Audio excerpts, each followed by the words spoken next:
Hi hello నమస్తే welcome to మనం TV నేను దుర్గా రాజనగరం సీటు జనసేన ప్రకటించడంతో అక్కడి టీడీపీ నేతలందరూ భగ్గుమన్నారు. చంద్రబాబు గారు మీటింగ్కి వెళ్ళినప్పుడు అక్కడ అందరూ ఒకసారి తోపులాట చేయడం జరిగింది. దీనిపై స్పందించేందుకు మనతో ఉన్నారు సీనియర్ అనలిస్ట్ అంకమరావు గారు. ఇప్పుడు ఆయన అడిగి వివరాలు తెలుసుకుందాం. నమస్తే సార్. నమస్తే దుర్గా గారు. మనకు తెలిసిందే కదా, రాజానగరం సీటు జనసేన ప్రకటించడం జరిగింది పవన్ కళ్యాణ్ గారు.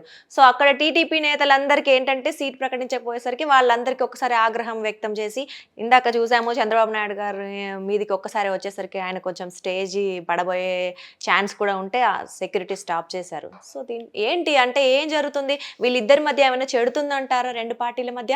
ఇవన్నీ సాధ్యమేనమ్మా, ఎందుకంటే త్యాగం చేయాల్సిన తెలుగుదేశం పార్టీ కాబట్టి.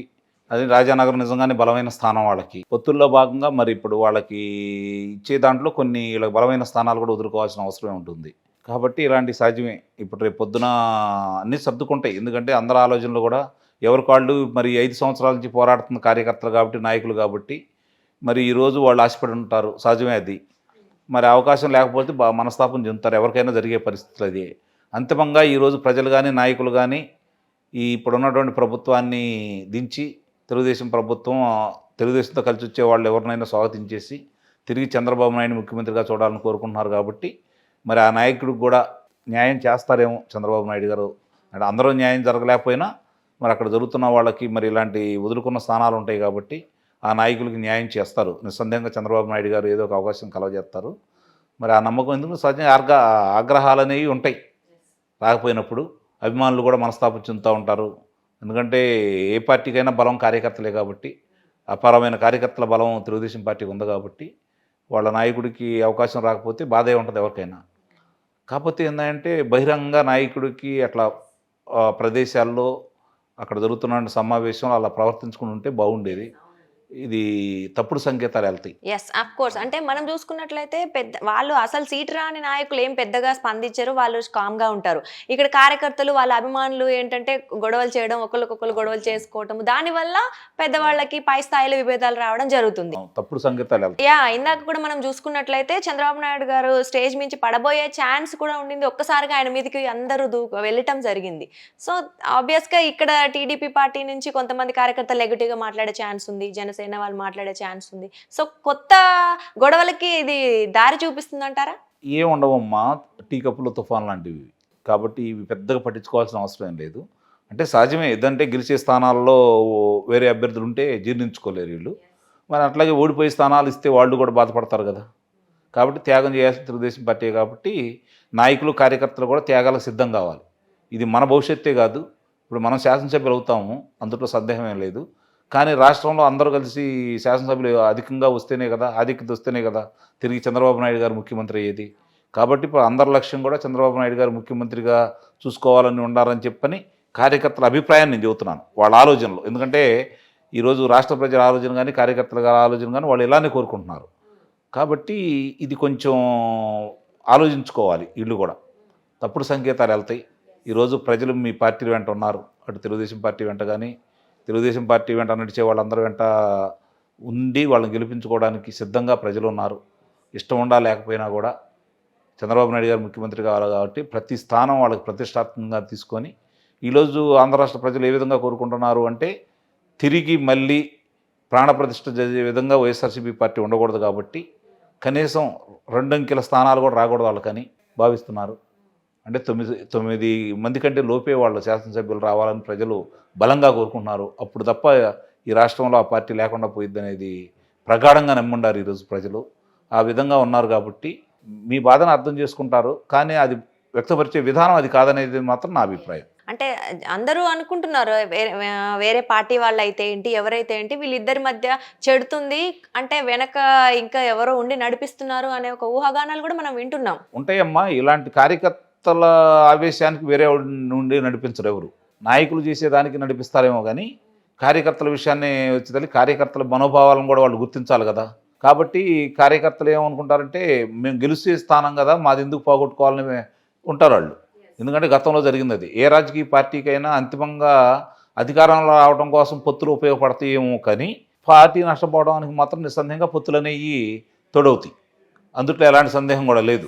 పొత్తులో ఉన్నప్పుడు సమన్వయంతో వెళ్ళాలి, ఒకరికొకరు పరస్పరం ఒకళ్ళు అవసరమైతే కొంచెం త్యాగం చేయాల్సి కూడా ఉంటుంది కదా. కాకపోతే ఇప్పుడు ఏంటంటే ఇక్కడ జరుగుతున్న పరిణామాలు ఏంటంటే ప్రత్యర్థికి తిరిగి అవకాశం ఇవ్వకూడదు, అందుట్లో ఎలాంటి సందేహం కూడా లేదు. గత అనుభవాలు తెలుగుదేశం పార్టీ వాళ్ళకు ఉన్నాయి కాబట్టి మైత్రి బంధంలో కొనసాగిన వాళ్ళు బయటికి వెళ్ళటం, ఈ పార్టీకి నష్టం చేకూర్చడం కూడా జరిగింది కాబట్టి కార్యకర్తలు బాధపడటంలో తప్పులేదు, వాళ్ళ యొక్క బాధను అర్థం చేసుకోవచ్చు కూడా, అందుట్లో సందేహం కూడా ఏం లేదు. ఇప్పుడు కార్యకర్తలతో స్టార్ట్ అయింది, రేపు నాయకుల దాకా వెళ్తదంటారా? ఈ పోటీతత్వమైనా గొడవలైనా వెళ్తాయంటారా? అంటే ప్రజాభిప్రాయానికి అనుగుణంగా వాళ్ళు కూడా నడుచుకుంటారు కాబట్టి కార్యకర్తల బాధని నాయకుల బాధను కూడా అధినాయకుడు అర్థం చేసుకొని ముందుకు తీసుకెళ్తాడని అయితే నేను భావిస్తున్నాను. ఇప్పుడు అది ఆ రెండు పార్టీలకు సంబంధించిన అంశం ఇది. ఎస్, అయితే గొడవలు పెద్దగా అవుతాయి కదండి మనకి, చూసుకుంటే ఎలక్షన్స్ కి పెద్ద టైం కూడా ఏం లేదు. ఇది ఆవేశకావేశాలు ఎన్నికలు వచ్చే సమయం దాకా ఉంటాయి, ఇవి తర్వాత సర్దుకుంటాయి. వాళ్ళు మాట్లాడుకునే విధానం, ఆ నాయకుడిని ఆ కార్యకర్తల్ని ఆ పార్టీ వాళ్ళు పిలుచుకొని మాట్లాడుకొని వాళ్ళ దగ్గరికి వెళ్ళి సముదాయించే విధానాన్ని బట్టి ఉంటుంది.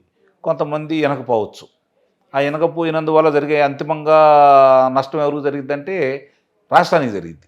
ఇప్పుడు వీళ్ళిద్దరు కొట్లాడుకొని మళ్ళీ తిరిగి వైసీపీ పార్టీ వాళ్ళు కనుక అక్కడ గెలిస్తే అది రాష్ట్రానికి జరుగుతున్న అన్యాయం. ఇప్పుడు మనకేదో న్యాయం జరగాలంటే మన పిల్లల భవిష్యత్తును మనం చేతులారా నాశనం చేసుకోకూడదనే అభిప్రాయానికి కార్యకర్తలకి నాయకులకి ఈ రెండు పార్టీల వాళ్ళు వాళ్ళ పెద్దలు వాళ్ళకి పిలిచి సముదాయిస్తే నిస్సందేహంగా అది మేలే జరుగుతుంది రాష్ట్రానికి. ఈ అసంతృప్తి నాయకులు ఏమైనా పార్టీలు ఏమైనా మారుతారా? అలాంటి ఏమైనా అవకాశాలు ఉంటాయా? కొంతమంది ఉండొచ్చు, కానీ ఇప్పుడున్న పరిస్థితుల్లో వాళ్ళు గెలుపు గుర్రాలు ఏమిటే ఉంటారు కాబట్టి ఓడిపోయే పార్టీలకు వెళ్తారని అయితే నేను భావించట్లేదు.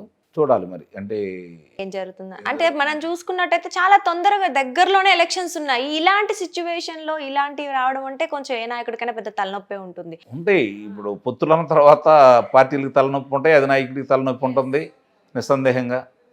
అది గతంలోంచి కొనసాగితే వేరు, కానీ మళ్ళీ ఇప్పుడు రావటంలో కొంత మనస్తాపం చెందుతారు. అది వాళ్ళని అర్థం చేసుకోవచ్చు. అదే నేను ఉదాహరించినట్టు దీనివల్ల పార్టీకి నష్టం, ఎస్. అలాగే విడివిడిగా కొట్లాడుకొని అవతల వాళ్ళని గెలిపించుకుంటే రాష్ట్రానికి నష్టం. కాబట్టి దాన్ని ప్రజలు కూడా అర్థం చేసుకుంటారు, కార్యకర్తలు కూడా అర్థం చేసుకుంటారు, నాయకులు కూడా అర్థం చేసుకుని ముందుకెళ్తారని నేనైతే భావిస్తున్నాను. నాయకులు అయితే ఇప్పటికైతే పెద్దగా దాని మీద పెద్దగా స్పందించట్లేదు. ఏంటంటే పవన్ కళ్యాణ్ గారు తెలిసిందే ఒత్తిడి నాకు కూడా ఉంటుంది కదా అన్నారు. సరే, దానికి వాళ్ళకి ఇద్దరికి కొంచెం సమన్వయ లోపం అయితే జరిగిందని మనకు తెలుస్తుంది, కానీ అక్కడ వాళ్ళు స్పందించట్లేదు. మరి ఏం జరుగుతుంది? ఇంకా ఇది ముందుకెళ్తుందా? చర్చలు ఎక్కువ చేసుకొని సమన్వయం చేసుకుంటారా, లేదంటే గొడవలే పెరుగుతాయి అంటారా? చర్చల్లోనే ఎన్ని పరిష్కారం అవుతాయి, అందుట్లో ఎలాంటి సందేహం కూడా ఏమీ లేదు. నిస్సందేహంగా ఆ కార్యక్రమాలన్నీ లోకేష్ బాబు గారు చూసుకుంటున్నాడు. ఇబ్బంది వాళ్ళకి స్థానాలు కోల్పోయే వాళ్ళందరినీ పిలుచుకొని వాళ్ళు మాట్లాడుకొని వాళ్ళందరి దగ్గర సమాచారం సేకరించుకొని వాళ్ళ రాజకీయ భవిష్యత్తుకి ఆయన హామీలు ఇస్తున్నాడు. ఇబ్బంది లేదని మాట్లాడుకుంటాడు. ఆ క్షేత్రస్థాయిలో కార్యక్రమాలన్నింటినీ లోకేష్ బాబు గారు చూసుకుంటున్నాడు.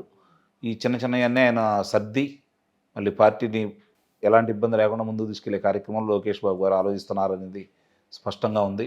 పరిపాలన వరకు చంద్రబాబు నాయుడు గారికి అప్పచెప్పి పార్టీకి సంబంధించిన అన్ని కార్యక్రమాలు సరి చేసుకునే పనిలో ఈరోజు లోకేష్ బాబు గారు ఉన్నారు.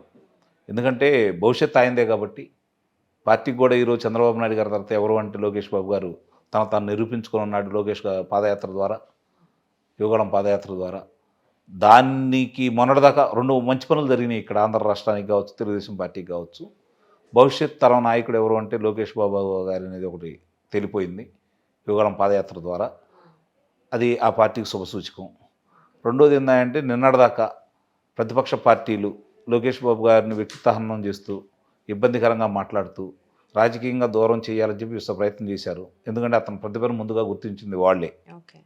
అలాంటి దానికి కూడా సమాధానం చెబుతూ దానికి తెలుగుదేశం పార్టీలో ఉన్న కొంతమంది అంటే మేము పార్టీలో మొట్టమొదటి ఉన్నాము, మేము మొట్టమొదటి కూడా పార్టీ నడిపింది మేమే, మా వాళ్ళే పార్టీ ఉందని చెప్పని పార్టీకి గుదిబండగా తయారనుకునే కొంతమంది నాయకులు అతన్ని చిన్నచూపు చూసిన మాట వాస్తవమే. ఈరోజు అలాంటి వాళ్ళు కూడా లోకేష్ బాబు గారి ప్రాపకం కోసం ప్రాకులాడుతూ ఉన్నారు. ఇది మంచి పరిణామం. వాళ్ళందరూ కూడా గుర్తించుకొని అలాంటి వాళ్ళకి మళ్ళీ అవకాశాలు లేకుండా చేసుకుంటే ఆ పార్టీకి మంచిదని అయితే నేను భావిస్తున్నాను. సార్, మరి మనం చూసుకున్నట్లయితే ఇప్పటికి ప్రకటించింది 2 స్థానాలు మాత్రమే ప్రకటించారు. ఇప్పటికి ఏమి పెద్దగా లేదు. ఇంకా మిగతావి కూడా ప్రకటిస్తే ఇలాంటివన్నీ ఇంకా ఎక్కువ అవుతాయేమో. అప్పుడు చంద్రబాబు నాయుడు గారు కానీ పవన్ కళ్యాణ్ గారు కానీ ఎలా ఎదుర్కొంటారు అసలు వీటిని? సహజమేనమ్మా, నేను చెప్పాను కదా ఇట్లాంటివన్నీ సహజమే, దాని గురించి పెద్దగా రాదంతం చేయాల్సిన అవసరం ఏం లేదు. ఇష్యూస్ ఏం జరగవంటారా? జరగవు, అదే చెప్తున్నాను కదా. ఇప్పుడు నిన్నగాక మనం తెలంగాణలో చూసాం, అందరి అంతిమ లక్ష్యం ఏంటంటే తిరిగి అధికారంలో రావడం కోసం ఎట్లా సర్దుకుపోయారు ఒకళ్ళిద్దరు తప్ప. రేపు కూడా అక్కడ కూడా అట్లానే జరిగింది, సందేహం ఏం లేదు. సమన్వయంతో వెళ్తారు, కొంచెం అటు ఇటుగా ఉన్నప్పటికీ సమన్వయంతో వెళ్తారు అంటారు. సర్దుకుపోతారు, పిలిచి వాళ్ళు మాట్లాడుకునే విధానం చంద్రబాబు నాయుడు గారికి తెలుసు. ఎట్లాంటి ఆయన తెలుగుదేశం పార్టీలో గత 30 సంవత్సరాల నుంచి ఆయన అధికారంలో వచ్చిన కానీ 1995 నుంచి కూడా ఈరోజు చూసుకుంటా ఉంటే ఇలాంటివి చాలా ఎదుర్కొన్నాడు, చాలా సరి చేసుకున్నారు ఆయన. కాబట్టి అంతిమంగా తెలుగుదేశం పార్టీ అధికారంలో వస్తుందని అందరి భావనలో ఉన్నారు కాబట్టి చేజేతులా వీళ్ళు చెడగొట్టుకోవాలనేది నా భావన. చూద్దాం మరి వాళ్ళిద్దరికి సంబంధించి ఇది చిలికి కానీ వాళ్ళైతే మాత్రం కాదు, టీ కప్పులో తుఫాను మాత్రమే ఉంటుంది, అంత తప్ప వేరే ఉండదు. ఓకే, మొత్తానికైతే ఈ గొడవలు పెద్ద కావని మీరైతే చెప్తున్నారు. కార్యకర్తలు అయితే ఏంటి, నాయకులు అయితే ఏంటి, అందరూ సమర్థంగా ముందుకెళ్తారని అయితే అంటున్నారు. సరే సార్, మనం చూద్దాం ఏం జరుగుతుంది అనేది. Thank you.